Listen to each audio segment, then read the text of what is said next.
La récréation est terminée. Afrique Média veut libérer les nations, la seule chaîne libre dans le monde. Et c'est vous, téléspectateurs d'Afrique Média, qui le dites sans cesse et cela nous honore.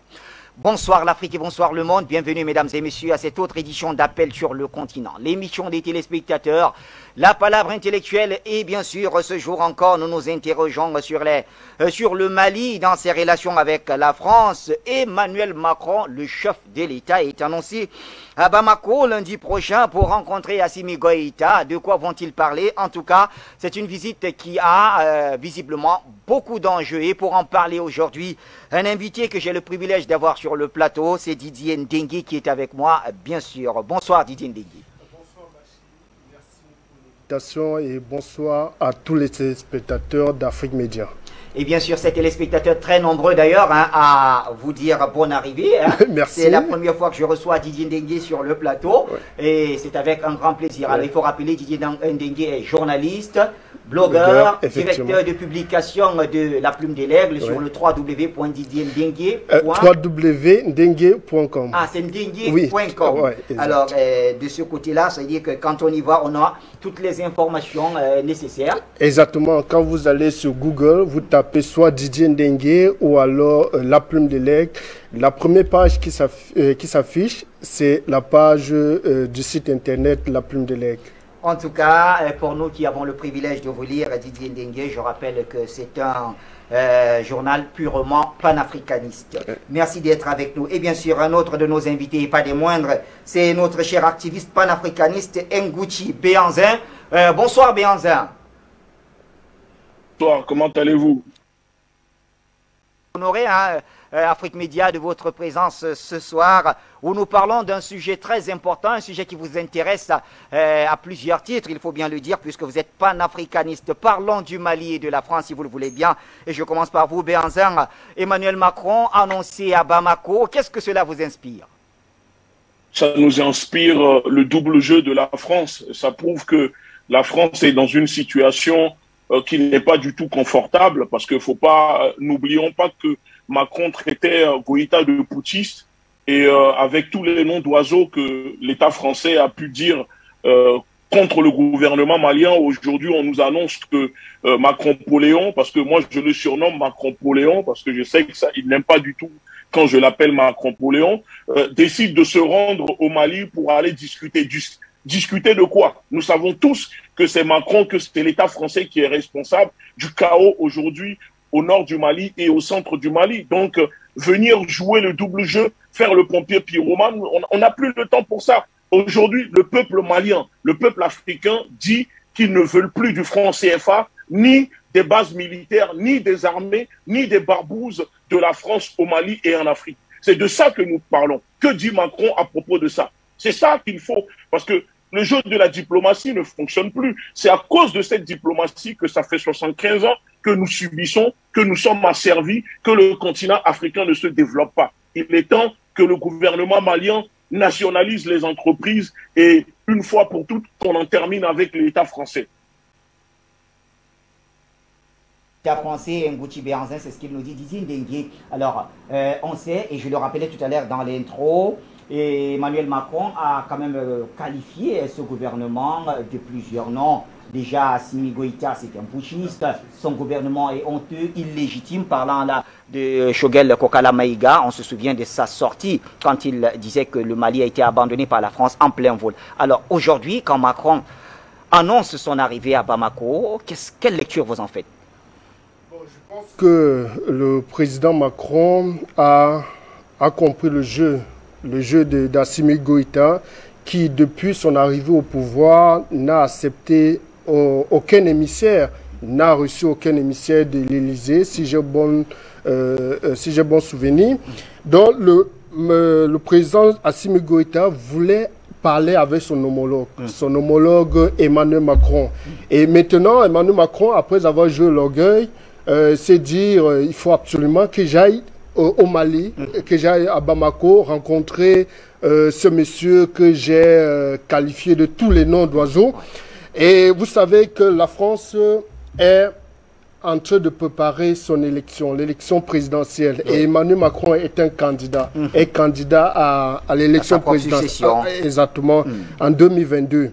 Et aujourd'hui, il est en perte de vitesse. D'ailleurs, depuis le début, Emmanuel Macron est en perte de vitesse parce que sa politique n'arrange pas les Français. Vous avez vu avec le mouvement des gilets jaunes qui ne supportaient pas la politique des riches d'Emmanuel Macron. Vous avez également vu d'autres mouvements qui descendent dans les rues de France pour manifester contre Emmanuel Macron. Et aujourd'hui, ils sont surpris de voir que Emmanuel Macron est candidat à sa propre succession. Et Macron, en face de lui, il y a des personnes bien calées. Ouais. Vous avez Éric Zemmour qui monte en force et vous avez d'autres candidats. Mais celui qui fait peur actuellement à Emmanuel Macron, c'est Éric Zemmour. Alors, quand il voit qu'en France, il n'est pas aimé, en Afrique, il y a un mouvement anti-français qui monte en force. Selon leurs expressions, bien sûr. Les expressions, effectivement, mais ça se constate que les Africains n'en veulent plus. Les Africains ne veulent plus de la France.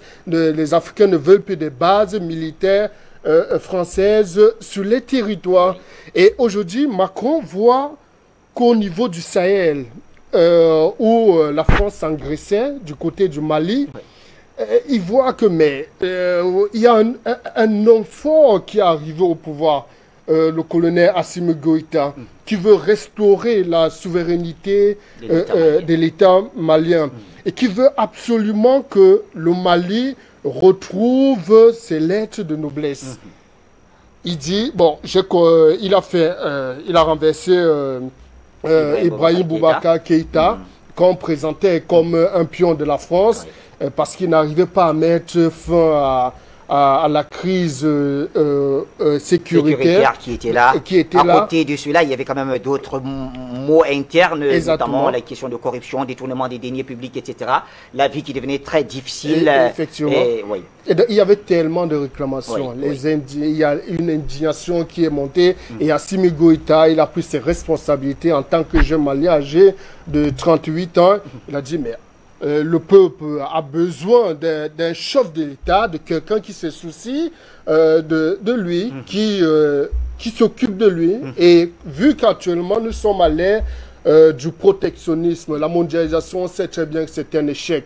Actuellement, chaque chef d'État doit protéger sa population. Chacun prêche pour sa chapelle. Hein. Exactement. Et Assimi Goïta, quand il prend le pouvoir, il arrive, il dit d'abord, lors de ses premières sorties, il dit aux Maliens, et sur le jeu malien qu'aujourd'hui, si j'échoue, ce sera votre échec.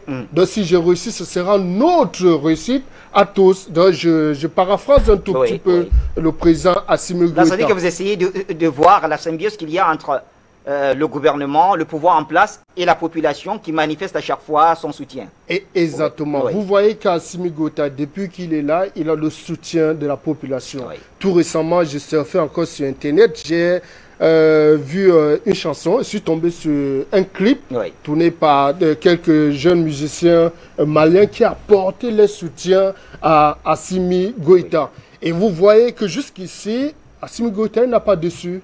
Il n'a déçu ni sa population, ni les jeunes Africains, un peu comme nous, là, comme moi, qui suis de très près l'actualité autour des pays en crise, où la France a ses tentacules, où la France a ses différentes bases militaires. Et je reviens à vous, Didier Ndengue. Le temps de retourner vers Béhanzin. Alors, Béhanzin, mais que va faire Macron exactement au Mali? Que va-t-il dire de nouveau? Puisque on sait que lors de sa visite, la ministre des Armées, Florence Parly, est arrivée avec un discours qui revendiquait le départ des Russes, qui voulait imposer également la question électorale, c'est-à-dire le respect du calendrier électoral pour février 2022. Est-ce que Macron vient avec un discours différent?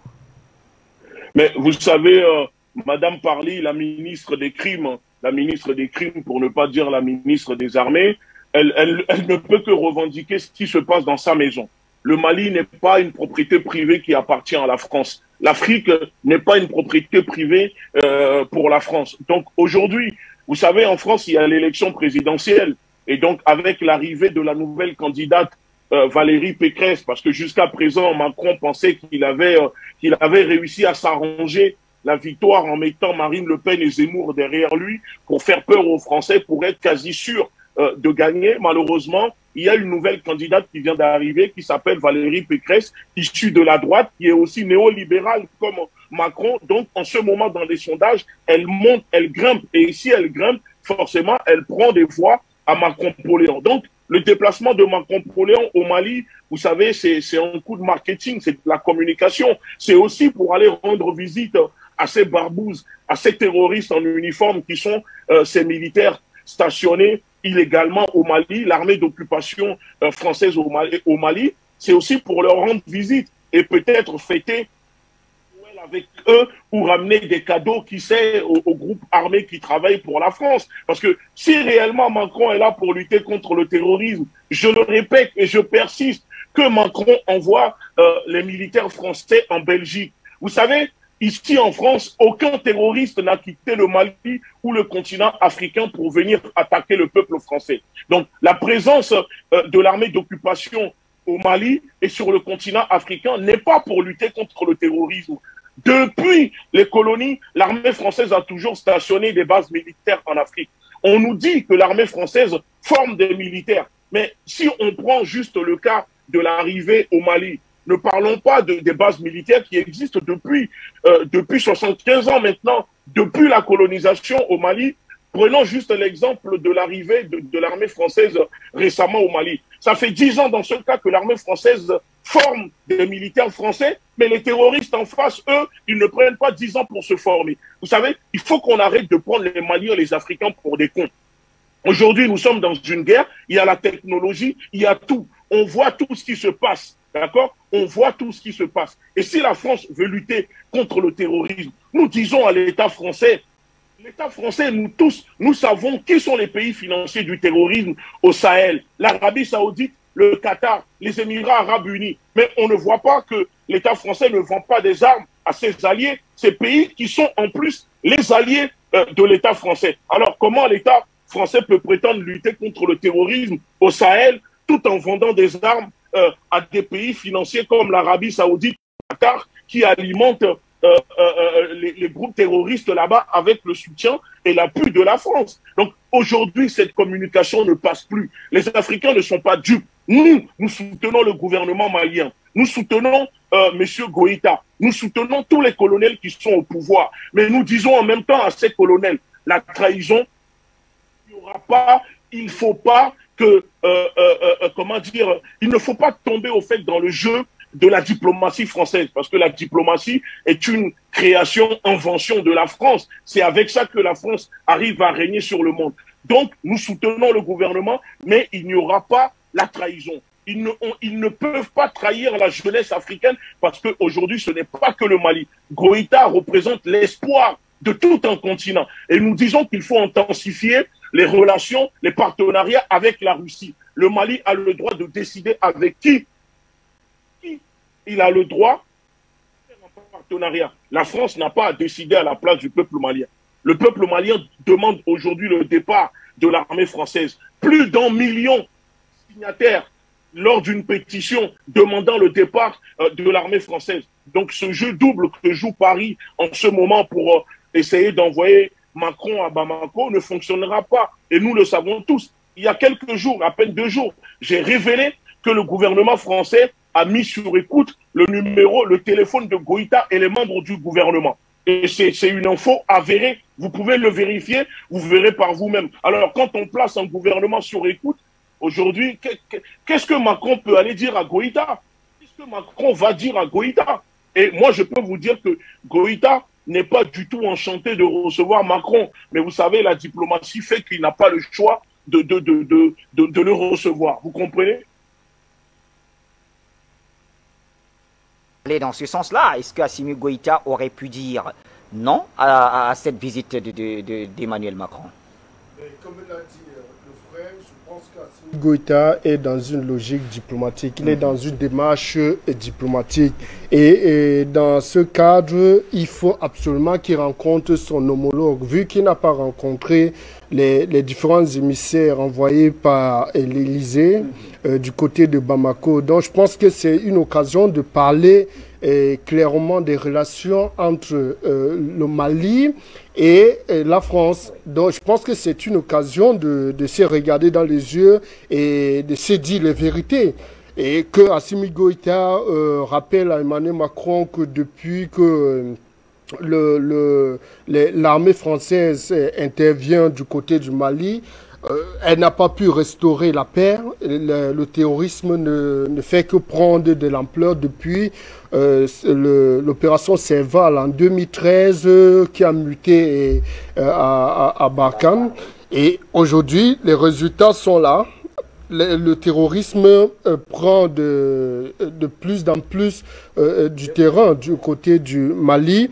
Donc je pense que c'est une occasion pour Emmanuel Macron d'admettre l'échec de l'armée française et que le président Assimi Goïta dise bah, monsieur le président, tu vois bien que votre armée a échoué.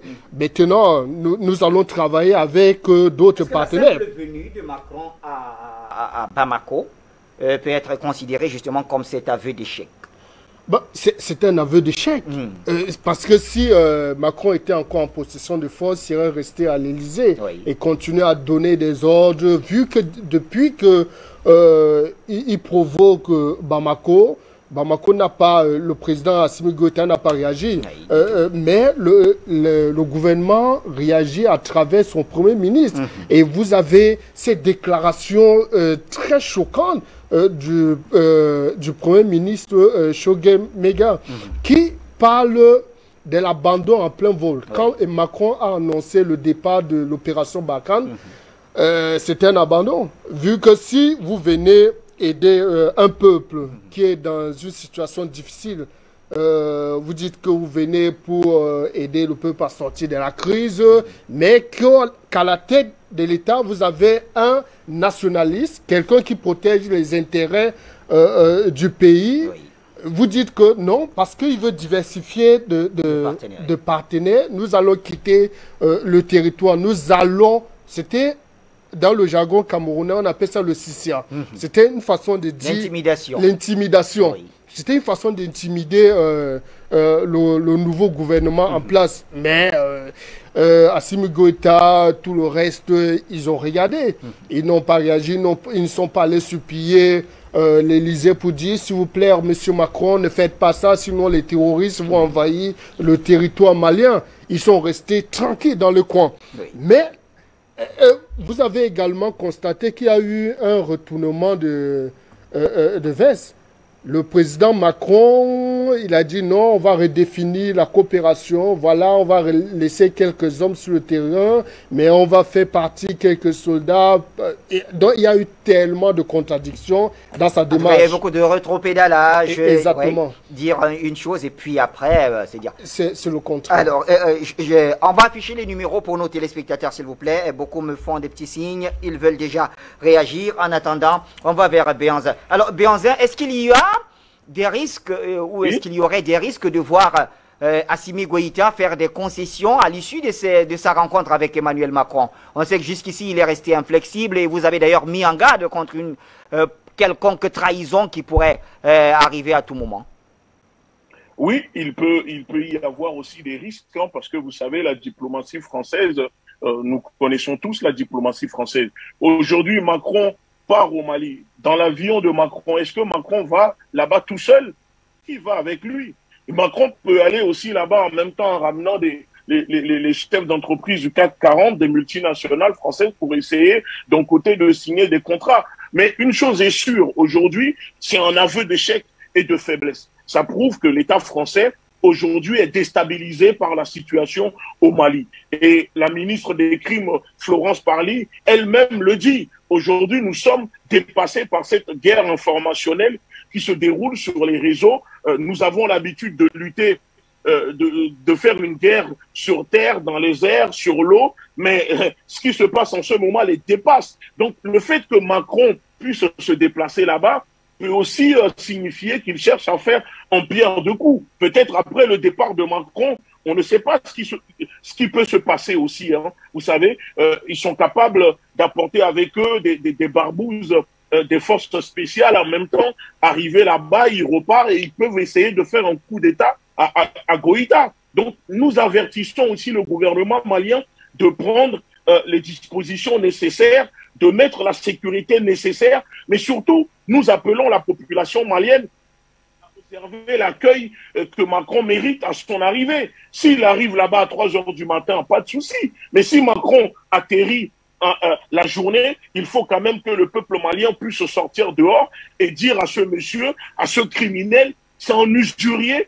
au service des banques, au service de la communauté internationale, que aujourd'hui, le Mali, la terre de Modibo Keïta, ne veut plus de la présence française, ne veut plus de l'armée française, et que le Mali est libre de décider avec qui collaborer. Aujourd'hui, vous savez, on n'arrive pas à s'occuper du peuple français. Regardez ce qui se passe en France. La pauvreté ne cesse d'augmenter. Depuis l'arrivée de Macron au pouvoir, 18 millions de Français vivent sous le seuil de pauvreté. Les Français n'arrivent même pas à faire 3 repas par jour.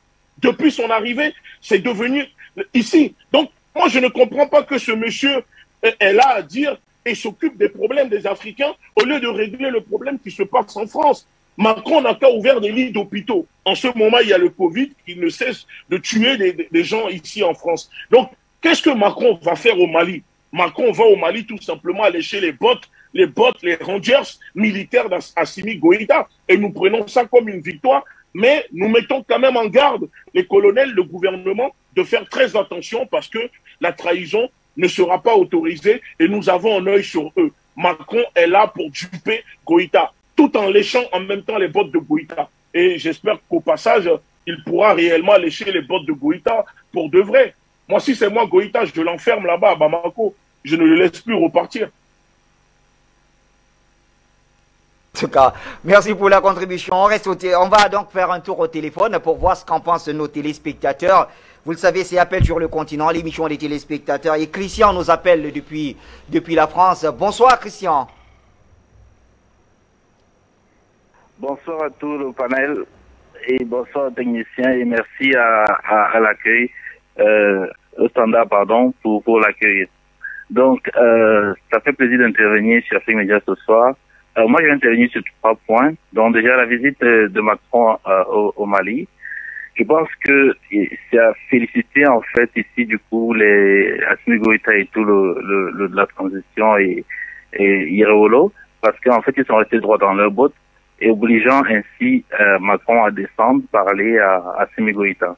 Mais il faut pas se tromper, parce que cette visite, c'est pas une visite de courtoisie, en fait. Dans cette visite, je pense que Macron vient ici soit donner des investissements à Assimi Goïta de ce qui va se passer, soit carrément le piéger, parce qu'il ne faut pas oublier que les services secrets français et israéliens sont très forts dans l'empoisonnement. Donc je pense que Assimi Goïta, c'est un militaire, il sait très bien de quoi il s'agit, donc je recommande à tous les Maliens d'être très prudents lors de cette visite. Au colonel, je pense que lui, il sait très bien, mais on le dit quand même parce que nous, on est un peu inquiets, de ne surtout pas avoir aucun contact avec Macron, dont la distanciation sociale permet d'éviter ça, pour éviter qu'il y ait tout contact et qu'on lui administre quoi que ce soit. Parce qu'on compte sur lui, c'est une lumière pour l'Afrique en ce moment.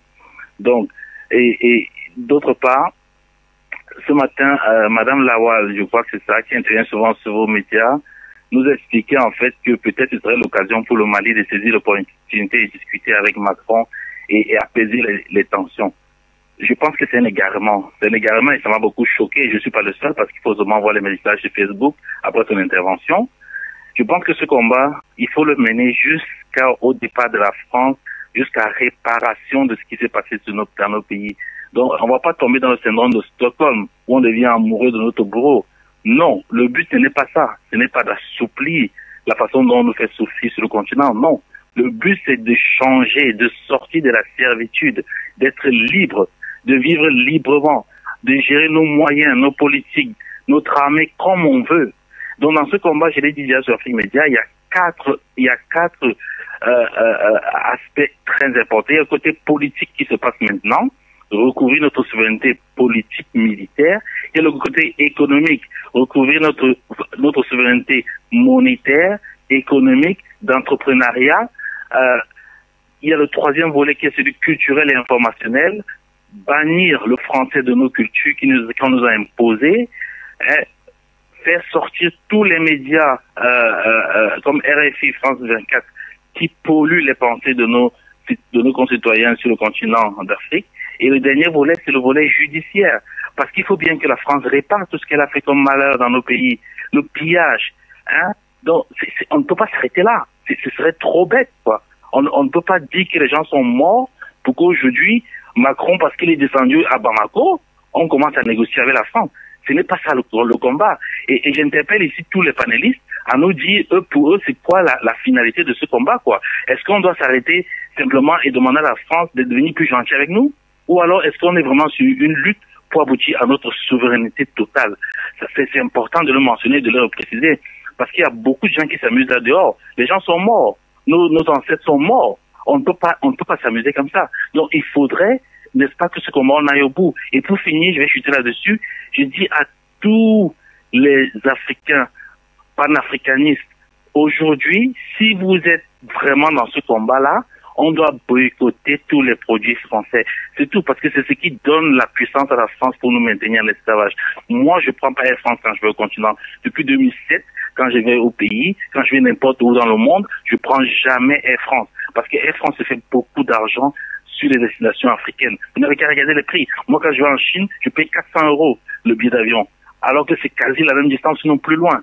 Quand je vais là au Cameroun, je paye 800 € ou 600 € et actuellement, si on veut partir, c'est 1300 €. Donc, les Africains, faisons attention, soyons sérieux dans ce combat, fixons-nous l'objectif final à atteindre et allons jusqu'au bout. Merci Afrique Média pour tout ce que vous faites. On a gagné la guerre informationnelle, il faut continuer dans ce sens-là. Merci Afrique Média, le monde c'est nous. Merci Bachir.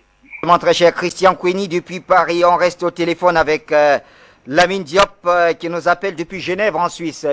Lamine, bonsoir.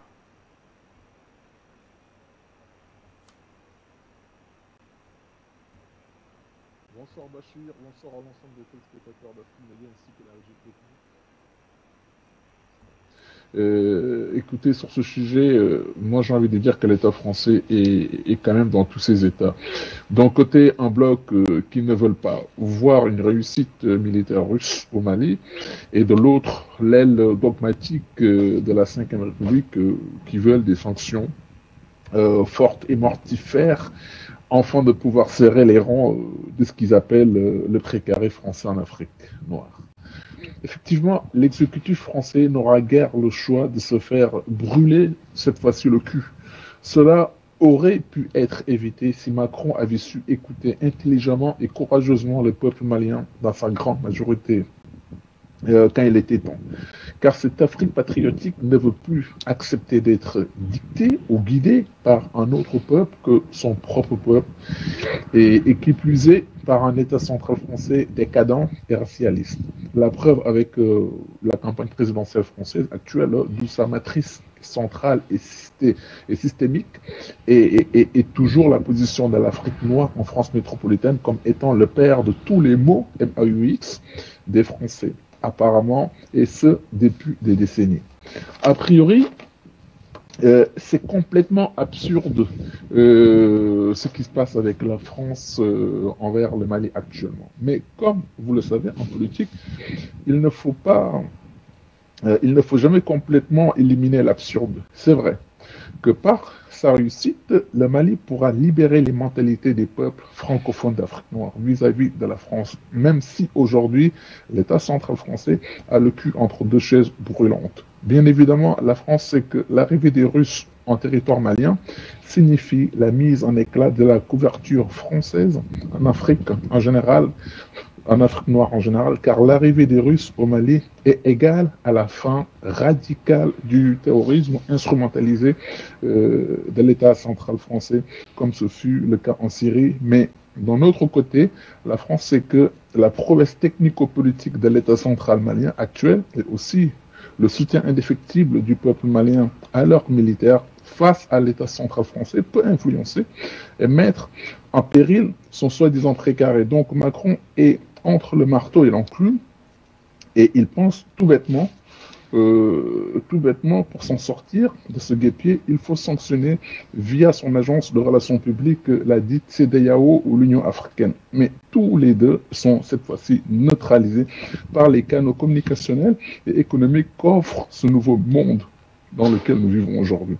Mais cela posé, ce Macron est très mauvais psychologiquement. Et aussi, je crois fort bien que ce Macron souffre des dédoublements de la personnalité. C'est vrai. Quand vous l'écoutez aujourd'hui, Macron veut rencontrer Assimi Goïta. Limite, on est frappé par sa volonté de donner toute sa confiance à Assimi Goïta en le rencontrant chez lui à Bamako. Et puis ensuite, on l'entendait s'exprimer en public il y a quelques semaines de cela en traitant de honte le CNT et que son pouvoir démocratiquement est nul et caduc. Tout ce qui fait sa logique interne disparaissait à ce moment-là et littéralement escamoté. Pourquoi est-ce qu'il est si normal tantôt en privé, ce Macron, à vouloir rencontrer Assimi Goïta, et si mauvais, si inconséquent, si irresponsable en public? Voilà les signes manifestes d'une personne souffrant du syndrome de dédoublement de la personnalité. Et en réalité, le comportement de la France et son chef Macron vis-à-vis du Mali donne la lèpre à la démocratie.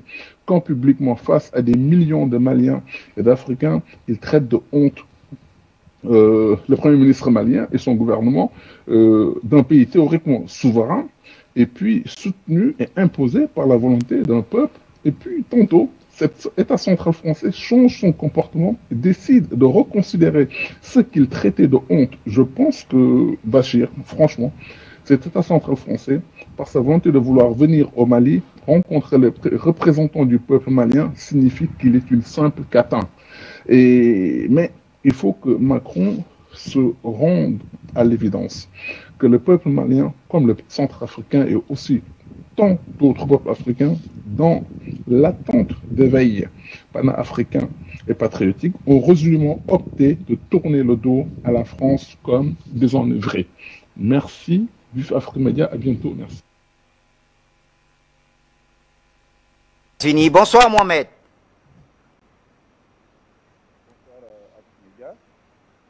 Félicitations pour vos émissions.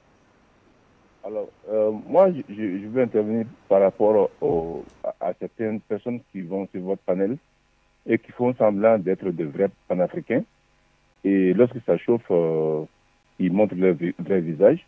Je fais référence à la dame qui a parlé ce matin, qui disait qu'il fallait que Assimi soit prudent, qu'il joue à l'apaisement parce que la France est forte. Bon, moi, je crois qu'après 6 siècles de domination française sur l'Afrique, moi, je crois que on doit faire la rupture totale parce que on ne peut pas négocier.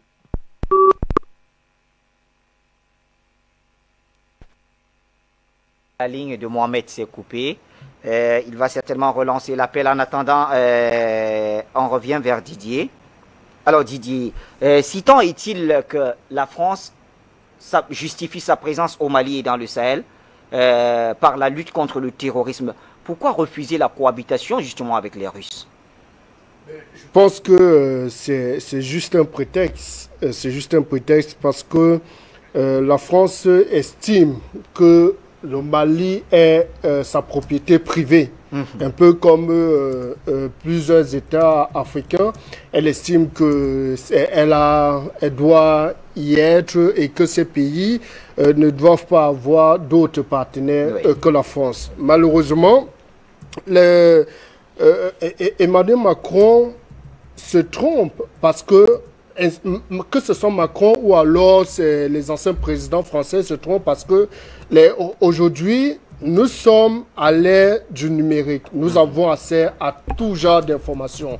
Et chaque fois qu'un pays va vouloir restaurer, chaque fois que les dirigeants d'un pays vont vouloir restaurer la souveraineté de ces pays, la France va toujours essayer d'intimider, comme c'est le cas actuellement. Malheureusement, nous avons accès aux informations, comme je disais tantôt, et il y a certaines déclarations du président, du premier ministre malien. Oui. Oui, exactement. Je vais vous prendre quelques extraits de ces déclarations d'octobre au micro d'une agence russe. Oui. Il disait, en ce qui concerne l'intervention militaire française du côté du Mali, la France a créé une enclave au Mali. Elle a formé et entraîné une organisation terroriste à Kidal. Ça, c'est le Premier ministre qui a fait ces déclarations. Et il ne peut pas quand même faire des déclarations sans avoir des preuves. Je poursuis. Il dit, arrivé à Kidal en 2013, lors de l'offensive contre les groupes armés qui ont envahi les régions du Nord, la France a interdit l'armée malienne de rentrer à Kidal. Elle a créé une enclave.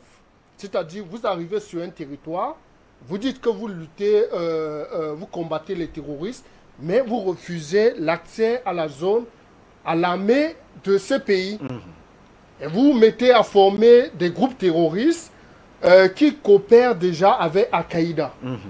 Et le Premier ministre vous dit qu'il a les preuves. Il ne peut pas faire des déclarations comme ça à l'emporte-pièce, comme on observe sous d'autres cieux, où certains présidents font souvent des déclarations juste pour intimider. Et je vais poursuivre. Il se pose des questions.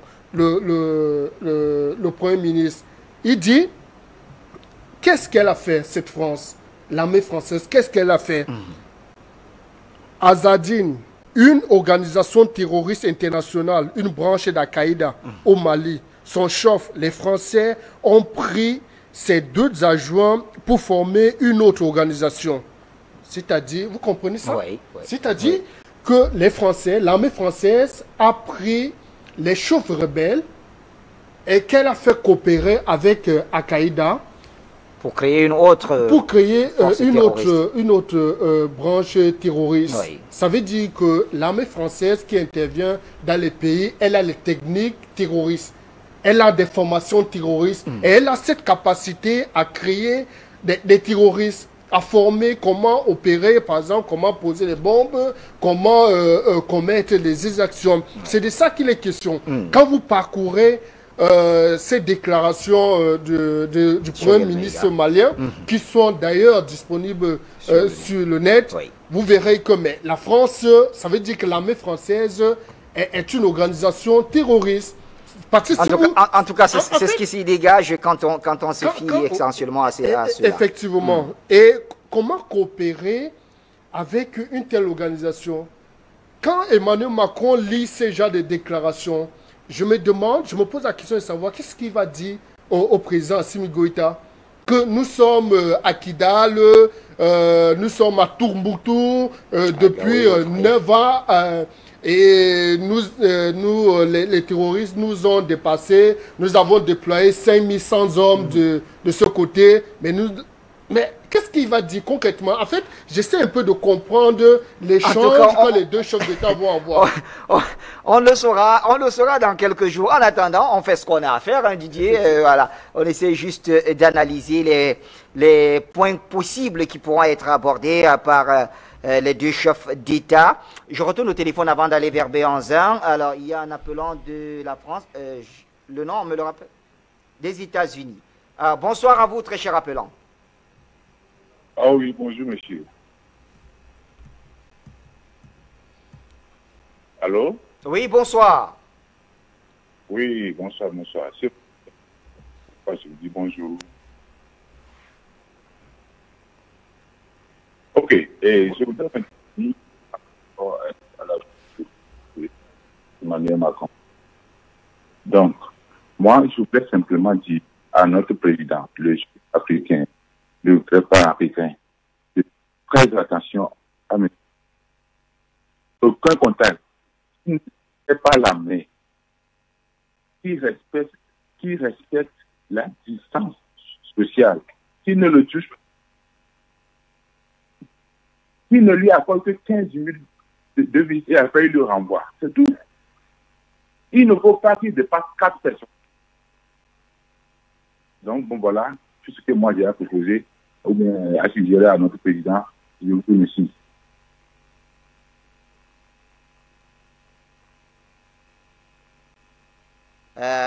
Vraiment, beaucoup de ces appelants. Alors, on prend Delphin. Delphin, depuis Gitega au Burundi. Bonsoir, Delphin.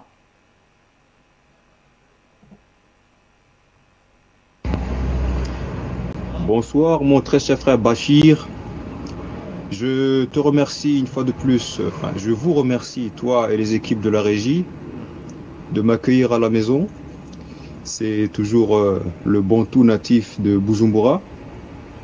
Donc, je transmets aussi mes salutations aux téléspectateurs et aux téléspectatrices, sans oublier tes invités, Monsieur Béanzin, que je suis parfois sur les réseaux sociaux et que j'encourage parce que son combat est légitime. Sans oublier aussi Monsieur Dengue. Ce sujet, comment dire, c'est un sujet et à la fois un non-sujet. Monsieur Béanzin a eu raison d'insister sur le fait que Monsieur Macron se déplace dans le cadre de la prochaine élection présidentielle. Et en fait, il est en train de s'adresser à ses éventuels électeurs et électrices prochainement que véritablement aux populations africaines, donc en particulier maliennes, tout simplement parce que il veut leur donner l'image d'un président qui a encore de l'importance, de l'influence à l'international, parce qu'en vérité, il n'en est rien. Je le dis souvent à chaque fois que je prends le micro sur Afrique Média, la France est un nain géopolitique qui, sans le cadre de l'OTAN, n'a pas la moindre capacité de mouvance sur les 4 océans. Donc, à partir du moment où en face d'elle, au Mali, donc, l'Algérie, la Russie, les alliés, qu'on appelle ça, les autres alliés régionaux tels que la Centrafrique, sans oublier la Chine, l'Iran, sont déjà en place. Concrètement, que voulez-vous que la France fasse? Rien. Elle ne peut rien faire. Donc, M. Macron est dans une rhétorique médiatique, tout comme ses subordonnés, donc Jean-Yves Le Drian, Madame Parly, tous ces gens-là ont pris conscience de leur défaite. Ils ont totalement perdu la guerre de communication. Donc, au contraire, il faut encourager notre président Goïta et M. Diop, qu'ils continuent sur leur lancée. Je rappelle ici que le ministre des Affaires étrangères et du Tchad, M. Mahamad Zen, était il y a une semaine à peu près exactement là où se tenait son homologue M. Diop, aux côtés de Sergueï Lavrov. Donc il faut maintenir la cadence et puis laisser cette petite France mourir de sa honte. C'est d'autant plus paradoxal que comme les États-Unis ne veulent plus en entendre parler, ils sont en train aussi de faciliter la chute de la France, mais que les Africains ne se trompent pas, ce n'est pas pour les mêmes raisons que nous. Eux, ils veulent éjecter la France pour prendre sa place, mais nous, ça nous arrange quand les loups se dévorent entre eux. Donc nous n'aurons plus grand-chose vis-à-vis de la France. Il faudra simplement continuer à lui mettre la pression et l'écraser définitivement dès que ce sera possible. Donc pour ne pas monopoliser le micro, je vais m'arrêter ici. Afrique Média, le monde c'est nous. Merci très cher Delphine depuis Gitega au Burundi. Un appelant qui vient juste après vous. Allô, bonsoir. Oui. Bonsoir. Bonsoir à vous, Monsieur Bachir. Agréable soirée, voilà. Bonsoir à tout le plateau d'Afrique Média. Bonsoir à tous les techniciens. Bonsoir à tous ceux qui nous regardent. Eh bien, j'aimerais intervenir par la bonne grâce et la bonne volonté de notre cher et nous, Afrique Média, en ces propos.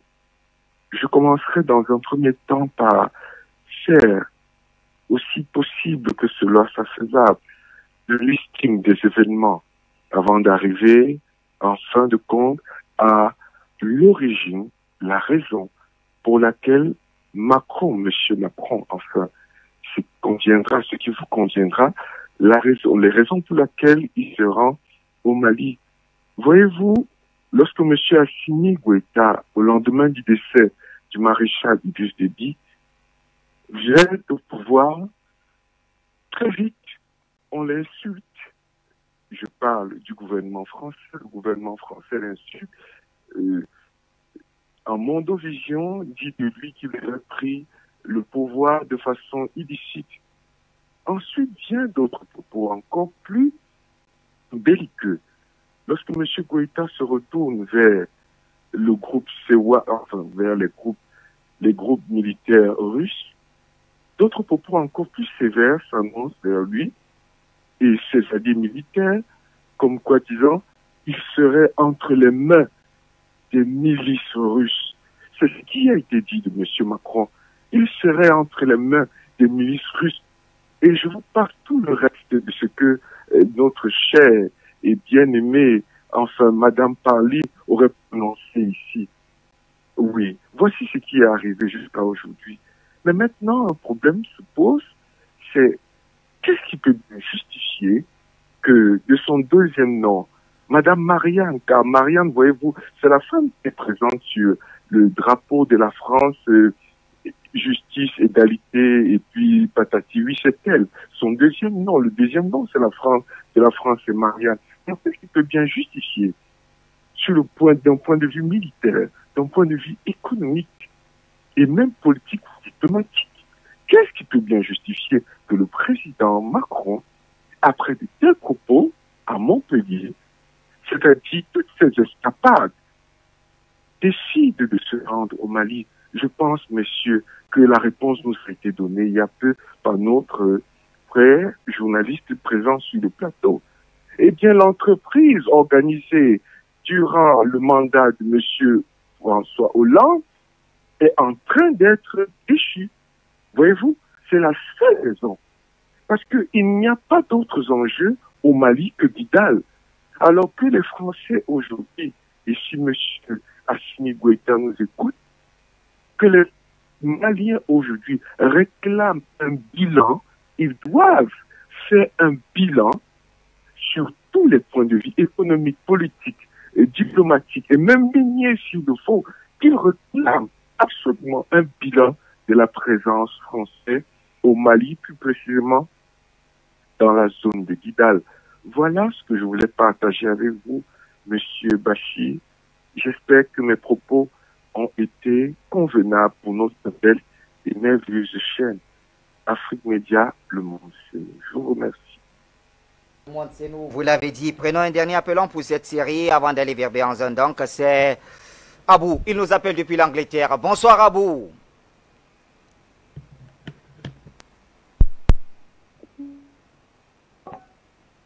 Bonsoir, mon très cher frère Bachir.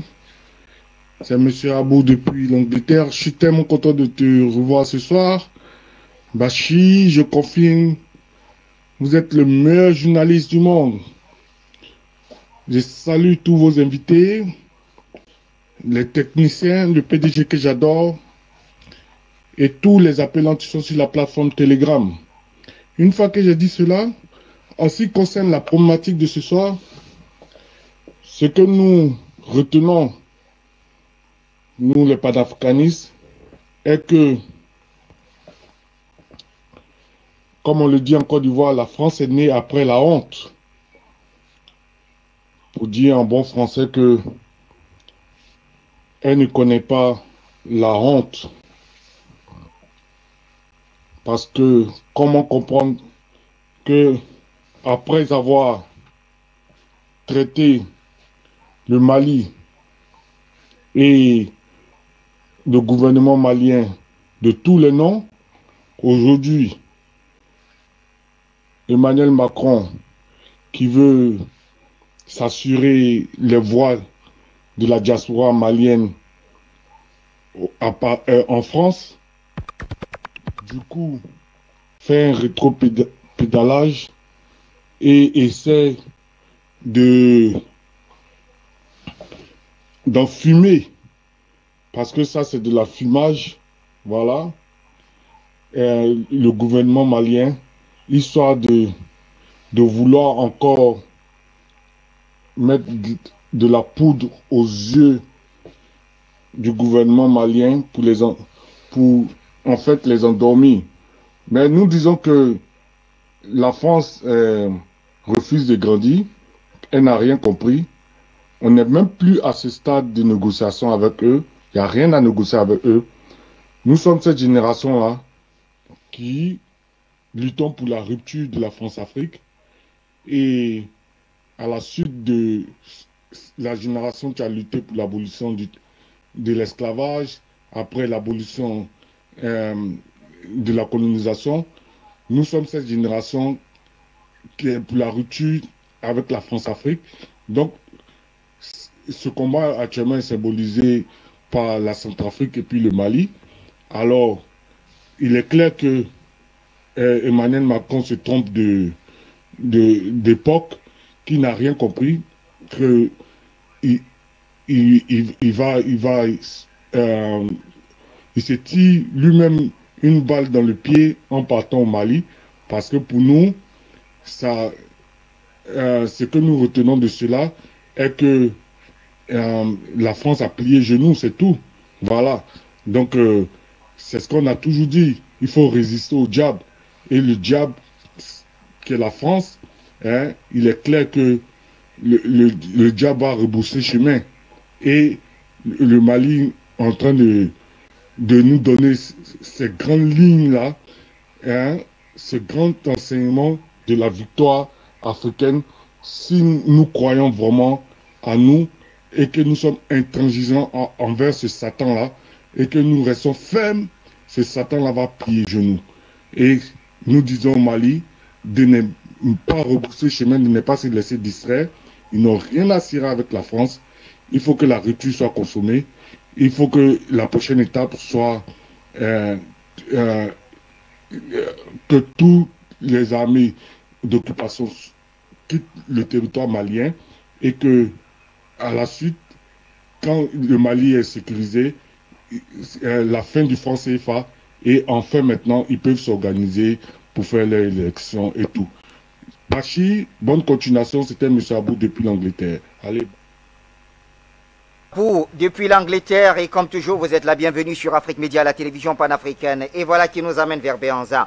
Alors Béhanzan, de sources proches de l'Élysée, nous affirme que Emmanuel Macron tentera une nouvelle fois de dissuader Assimi Goïta de passer tout accord avec le groupe paramilitaire russe, sous peine de s'exposer à de lourdes sanctions internationales. Alors, faut-il redouter ces sanctions? Il faut bien rappeler que la CEDEAO, il y a quelques jours, 48 heures pour être précis, a également pris des sanctions contre le Mali, après des sanctions ciblées. Maintenant, c'est des sanctions additionnelles qui touchent pratiquement tout le pays. Oui, d'abord, j'ai reçu une information, j'ai reçu un message venant d'une source du gouvernement qui me dit qu'il faut qu'on précise que Goïta a refusé 2 fois de rencontrer Macron. D'accord? C'est très important de le dire. Je viens d'avoir le message. 2 fois de suite, Goïta a refusé de rencontrer Macron. Et il faut savoir que de base, Macron devait se rendre en Afrique du Sud. Il n'est pas prévu que Macron aille au Mali. Macron devait se rendre en Afrique du Sud pour rencontrer le président sud-africain. Parce que vous savez, Nana Akufo, le néolibéral, a essayé de faire pénétrer Macron sur le marché anglophone. Donc apparemment, Macron devait se rendre de base en Afrique du Sud. C'est au dernier moment qu'il y a eu des négociations et donc Goïta accepte de le rencontrer. Et oui, effectivement, Macron va essayer de dissuader Goïta de ne pas signer des partenariats avec le groupe Wagner ou l'armée russe. Et sur votre plateau, il faut savoir une chose. Le Mali n'a pas à craindre des sanctions ou des blocus de la CEDEAO. Le Mali vit déjà sous blocus. Je suis désolé, depuis que nous sommes nés, nos parents, nos grands-parents, nous vivons déjà dans la misère. Quel blocus demain la France peut imposer au Mali et que les Maliens ne vivent pas déjà? Vous comprenez ou pas? Quand on veut être libre, quand on veut avoir sa souveraineté, il ne faut pas avoir peur des sanctions, des blocus. Nous voyons ce qui se passe au Venezuela. Nous avons vu ce qui s'est passé à Cuba. Toute personne qui veut sa liberté doit accepter ces sacrifices-là. Donc, les conséquences, les sanctions, tout ce que menace Macron vis-à-vis du peuple malien, il faut savoir que le peuple malien, les Africains seront solidaires. ça ne fait que renforcer la solidarité africaine. Ça ne fait que renforcer l'unité du peuple malien. Et sur votre plateau, le collègue, le camarade disait que Macron est très intelligent. Moi, je vais encore aller plus loin. Ce n'est pas une insulte. Je tiens à rappeler que Macron est un autiste à Asperger.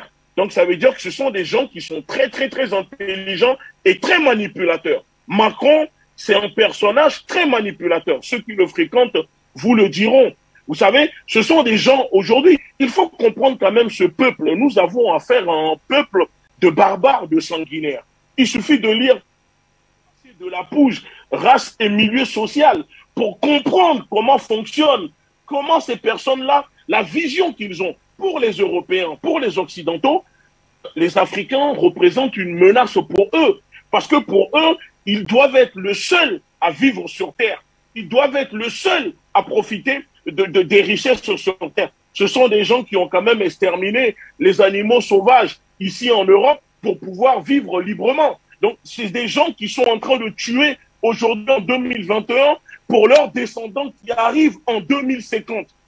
Le peuple africain doit comprendre que nous ne sommes pas en train de nous battre contre des enfants de cœur. Ce sont des barbares.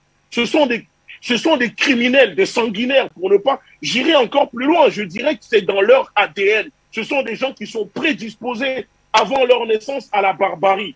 Donc, face à des gens comme ça, moi je suis désolé, la négociation, il ne faut pas négocier avec des gens qui sont responsables de nos malheurs. Et surtout, le livre de chevet de Macron, c'est quoi? C'est Machiavel. Le mec, il est fan de Machiavel. Donc, il suffit de lire ce livre pour savoir un peu la vision, la mentalité du personnage. Une chose est sûre, Goïta ne va pas plier.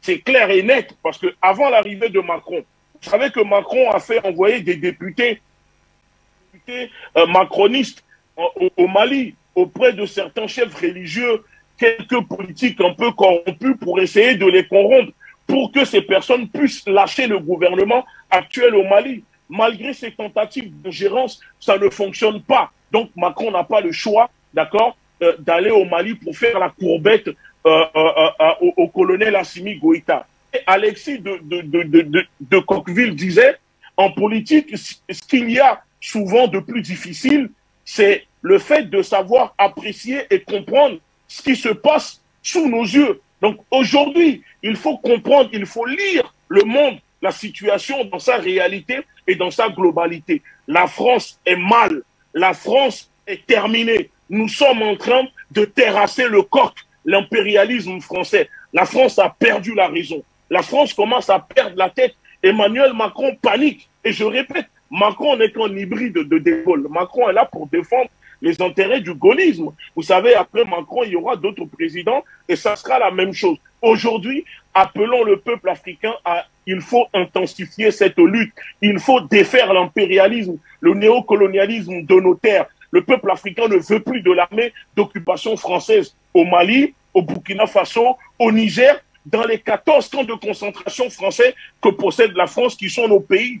Donc, c'est ça la réalité aujourd'hui. Et il faut aussi alerter le peuple français pour dire aux Français, si les Africains se libèrent, vous ici, vous allez vous libérer. Parce que le peuple français est aussi pris en otage par ce usurier qui dirige ce pays. Donc, si le peuple africain se libère, les Français seront libérés. Il est temps que, pour que la société civile, ici en France, puisse se joindre à la lutte que mène le peuple africain pour se défaire de l'impérialisme, de ces politiques corrompues. La révolution est en marche. La révolution est en marche. Et seule la révolution libère un peuple de l'impérialisme.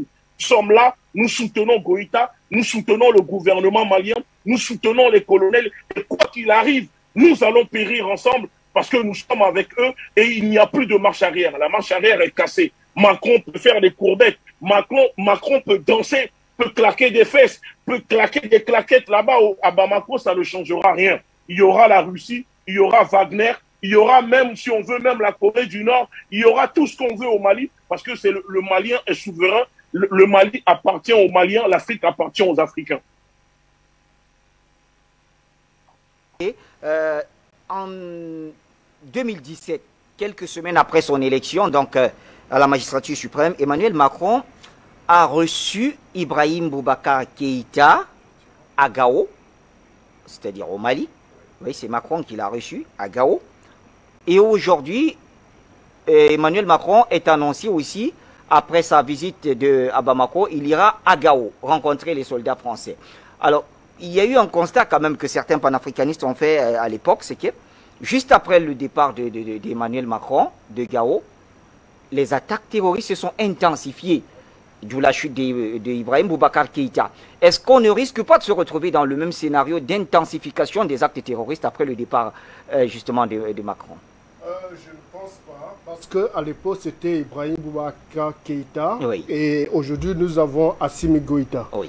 Et vous savez que Ibrahim Boubacar Keïta a été chassé du pouvoir tout simplement parce qu'il n'arrivait pas à mettre fin au terrorisme. Oui. Et après sa rencontre avec Emmanuel Macron à Gao, je pense que il est resté sur cette position-là de ce chef d'État qui ne combat pas réellement les terroristes ou alors qui a peur du maître, entre guillemets, le maître blanc. Et vous avez parlé tantôt d'Emmanuel Macron qui a reçu c'est ce qui s'est passé puisque il n'était pas à Bamako. Il n'était pas à Bamako, il était à Gao et c'est le président malien qui est parti de la capitale pour aller à Gao rencontrer C'est-à-dire, le président d'un pays est reçu sur son propre territoire par un autre président de la République. Ça veut tout dire.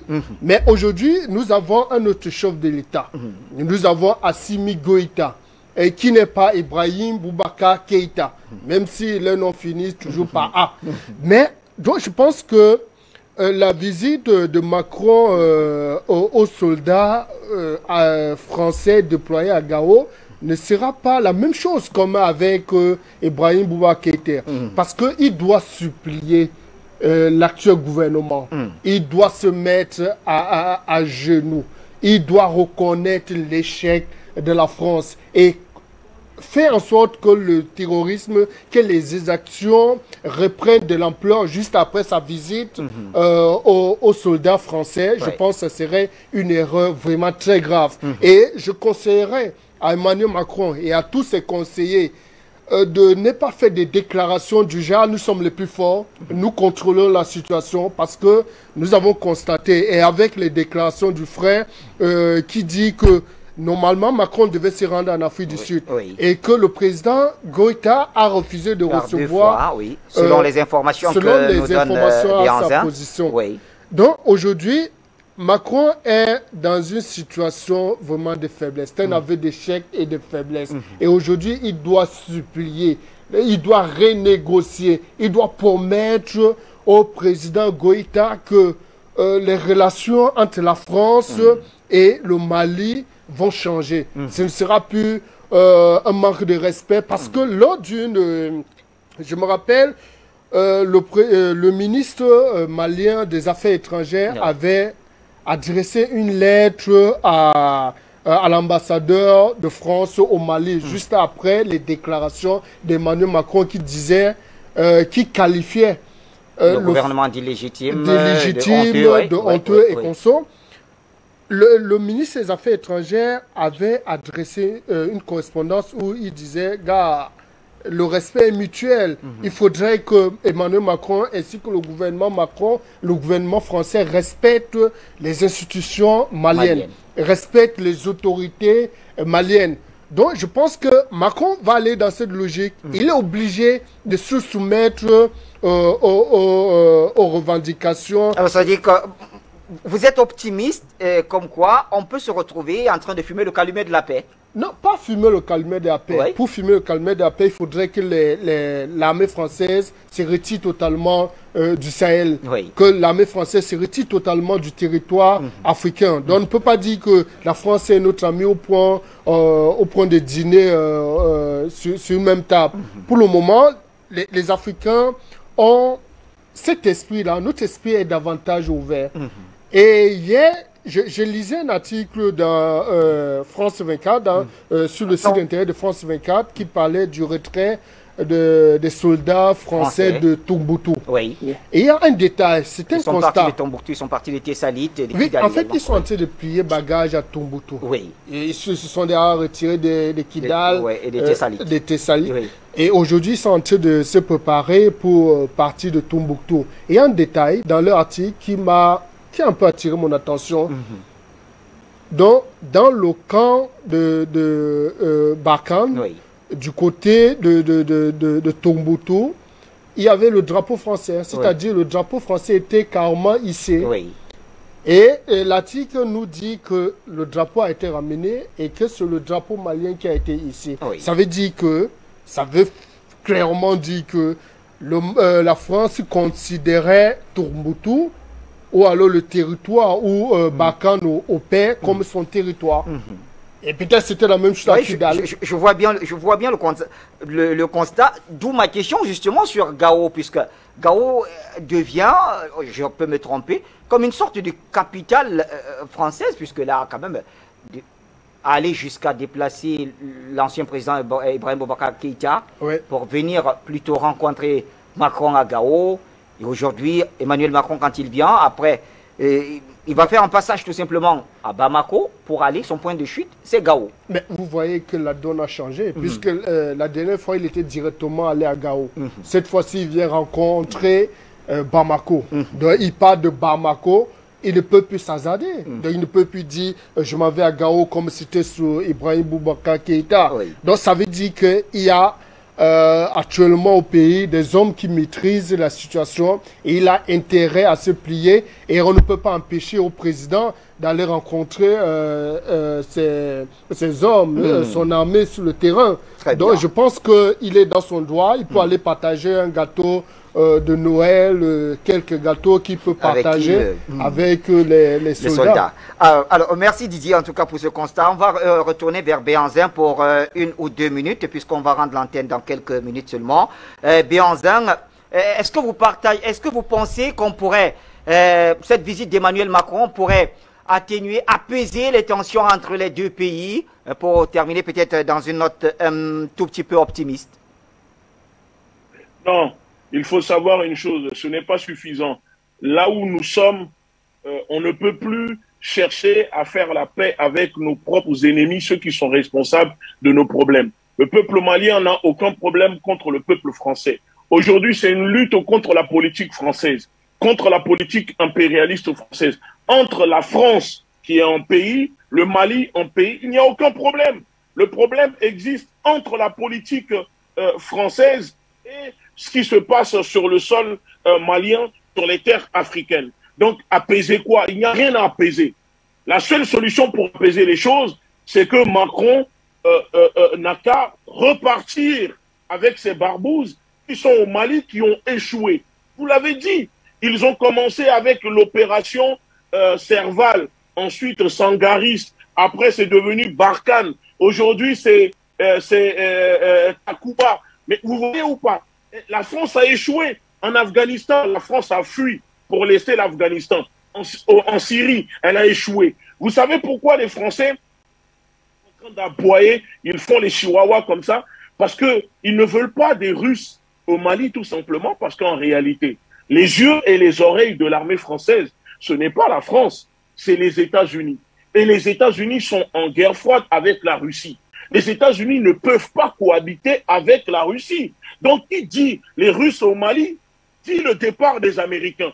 Et si les Américains quittent le Sahel, la France ne peut plus avoir les renseignements, ni l'appui aérien, ni les yeux, ni les oreilles. Parce qu'aujourd'hui, au Sahel, c'est les Américains qui fournissent les renseignements à l'armée française.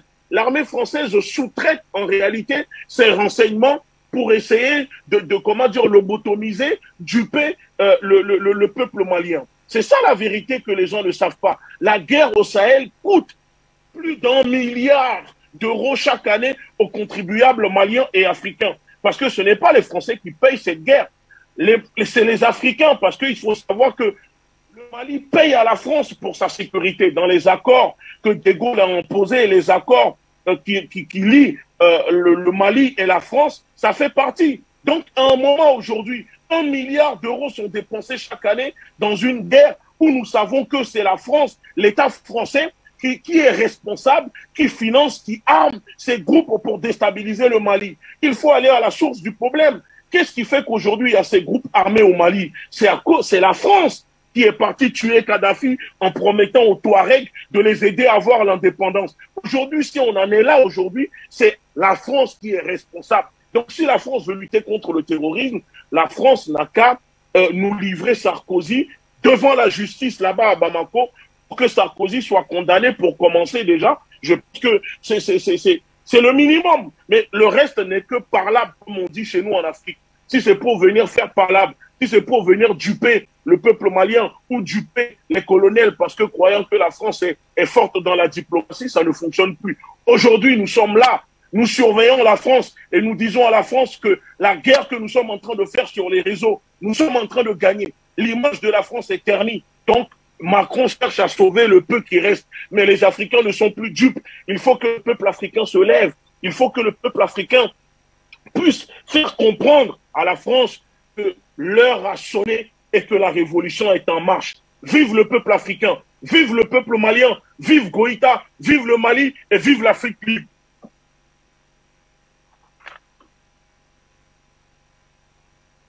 L'antenne dans quelques minutes, 1 minute pour être précis.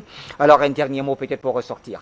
Bon, juste pour sortir, je dirais que l'Afrique Média et tous les panafricanistes ont assez aidé la France. Ils ont ouvert les yeux de la France, mais la France a refusé d'écouter les conseils.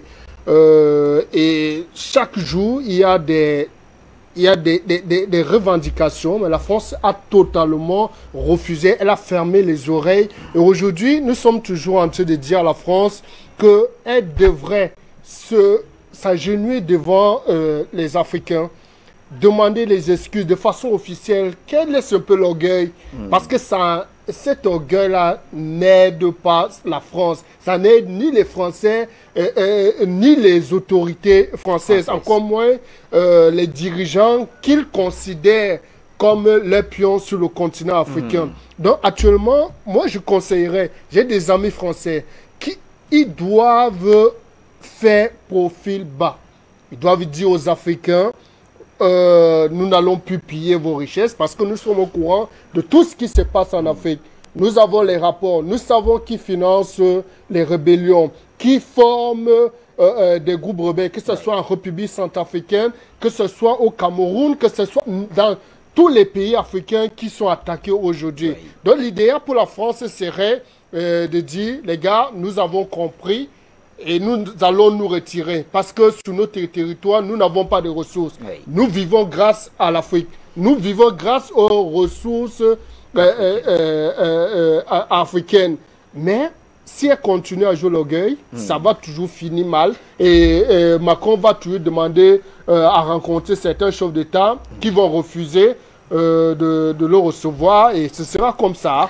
Merci. Avec Goïta, ça ne fait commencer. Il y a une nouvelle génération d'Africains qui observent tout et qui connaissent tout. Ça ne fait que commencer, comme vous l'avez dit, Didier Ndengue. Merci infiniment pour la présence et bon vent à notre chère plume de l'aigle que nous lisons donc www.dengue.com. C'est bien ça. Allez, merci également à Ngouti Béanzin qu'on retrouvera dans les prochaines éditions lui également. À toute l'équipe technique, un grand merci. À ces téléspectateurs, vous étiez très nombreux sur plusieurs plateformes.